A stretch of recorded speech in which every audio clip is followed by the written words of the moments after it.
곧 있으면 원서 접수가 시작됩니다. 아무리 전략을 완벽하게 세웠다고 해도 실시간으로 변하는 경쟁률 때문에 흔들리실까봐 걱정되시죠? 변수가 발생했을 때 과감하게 전략을 바꾸는 게 맞는 건지, 또는 흔들리지 않고 굳건하게 기존의 전략을 유지하는 게 맞는 건지 확신이 들지 않으셨을 것입니다. 오늘은 언제 과감해야 하는지, 언제 신중해야 하는지 확실하게 기준을 잡아드리겠습니다.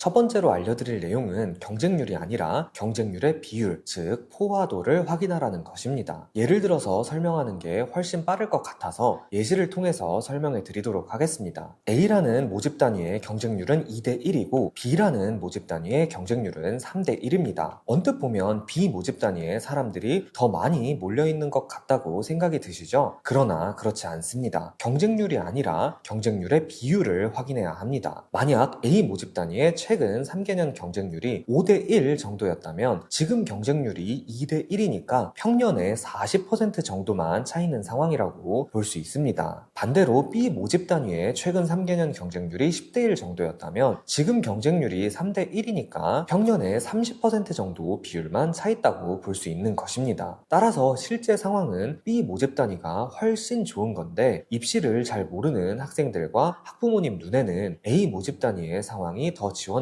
좋아 보일 수 있다는 것입니다. 방금 알려드린 포화도와 관련한 내용은 눈치 싸움을 할 때 매우 유용하게 사용할 수 있는 정보입니다. 그러나 궁금증이 생긴 분들도 계실 것 같습니다. 경쟁률이 너무 낮으면 마지막에 사람들이 몰릴 수 있는 것 아닌가요? 단순 경쟁률이 아니라 경쟁률의 비율, 즉 포화도만 생각한다 하더라도 실시간 경쟁률이 매우 낮은 곳이면 매력이 있다고 판단하는 건 똑같을 텐데 마지막에 사람들이 몰려오지 않을까요? 와 같은 의문인데요. 매우 좋은 질문입니다.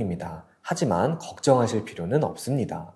작년 숭실대학교의 사례입니다. 영어 영문학과의 경우 경쟁률이 7.2대 1이었습니다. 그리고 독어 동문학과의 경우 경쟁률이 6.8대 1이었습니다. 같은 학교라면 원래 영어 영문이 독어 동문보다 선호도가 높은데 경쟁률도 영어 영문이 더 높으니까 입결이 당연히 더 높아야겠죠. 그러나 놀랍게도 영어 영문만 펑크 수준의 결과가 나왔습니다. 이는 저희가 솔루션 신청자께 보내드렸던 메시지를 참고해 보셔도 알 수 있지만 실수 표본이 많이 들어와 있지 않은 상태에서 허수들만 대량으로 들어왔기 때문에 나타난 현상입니다. 이 쌤도 펑크가 날 것이라는 거는 어느 정도 예측했지만 마지막에 경쟁률이 이와 같이 폭등할 것이라고는 전혀 예상하지 못했습니다. 그러나 말씀드렸죠. 이는 예상할 필요 자체가 없기 때문입니다. 마지막에 오직 경쟁률만 보고 들어오는 학생들은 허수의 비율이 훨씬 높습니다. 즉 마지막에 사람들이 몰려와서 경쟁률이 폭등해도 입결에는 큰 영향을 주지 못한다는 것입니다. 포화도가 낮았던 경우에 한해서요. 그리고 혹시나 딱 하나의 경우로 성급하게 일반화하는 것이 아닌지 걱정하실까봐 재작년 사례를 하나 더 가져왔습니다. 바로 숙명여자대학교 경제학과입니다. 대부분 3점대 아니면 4점대의 경쟁률을 기록했던 숙명여자대학교의 많은 학과들 사이에서 경제학과만 유일하게 압도적인 9점대의 경쟁률을 기록한 거 확인해 보실 수 있을 겁니다. 그러나 입결도 보이시죠?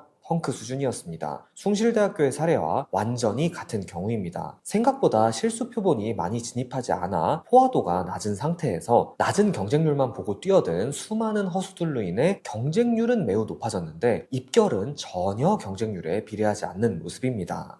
따라서 학생들이 마지막에 몰려 들어오면서 최종 경쟁률이 다소 뻥튀기 되는 현상은 너무 걱정하실 필요 없습니다. 입결에 비례하는 경쟁률은 최종 경쟁률이 아니라 경쟁률이 가려지기 전 경쟁률 최종 공개 시점의 포화도이기 때문입니다. 그래서 그 포화도를 마감 당일 블라인드라고 불리는 경쟁률 비공개가 이루어지기 전까지 계속해서 모니터링하는 것이 중요합니다.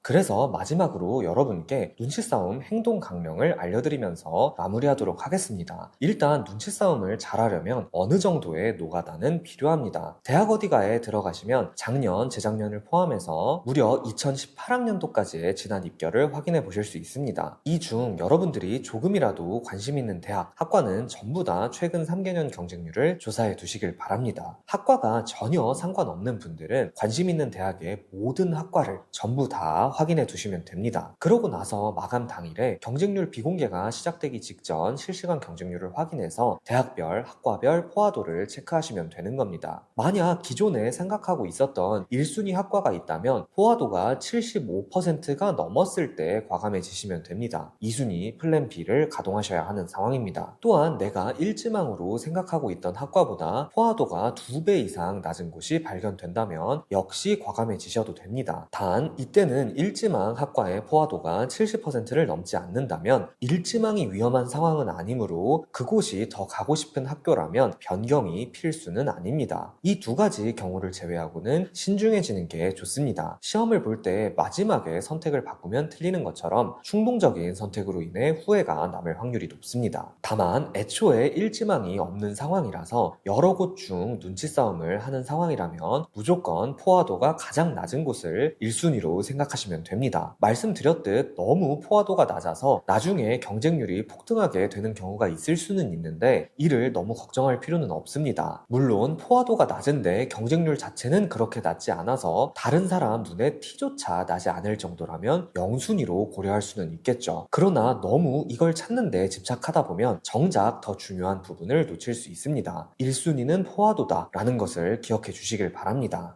지금까지 알려드린 내용을 일일이 전부 조사하기가 귀찮다고 느껴지시는 분들도 분명히 계실 것입니다. 대학 어디가를 참고하여 모든 대학, 모든 학과의 1년 전, 2년 전, 3년 전 데이터를 찾아봐야 하고 실시간 경쟁률과 예상 경쟁률의 포화도, 비율을 구하려면 엑셀에 함수식까지 걸어두셔야 할 것이기 때문입니다. 그러나 딱 한 가지만 확실하게 말씀드리겠습니다. 지금 하시는 이 노력은 국어 한 문제, 수학 한 문제를 더 맞히기 위해 들어가는 노력보다 훨씬 적지만 그 효율은 엄청날 것입니다. 펑크가 제대로 나면 100분위가 5 이상 차이 나기도 하고 그 정도의 펑크를 찾지 못하더라도 분명 평균 100분위 1에서 2 정도만큼은 이득을 보실 수 있습니다. 노력에 비해서 엄청난 효율이죠. 그러니 조금은 귀찮더라도 오늘 말씀드린 내용을 꼭 잘 이해하셔서 복습해 주시길 바랍니다. 그러면 오늘의 컨텐츠가 학생 및 학부모님들께 많은 도움이 될 수 있기를 바랍니다. 감사합니다.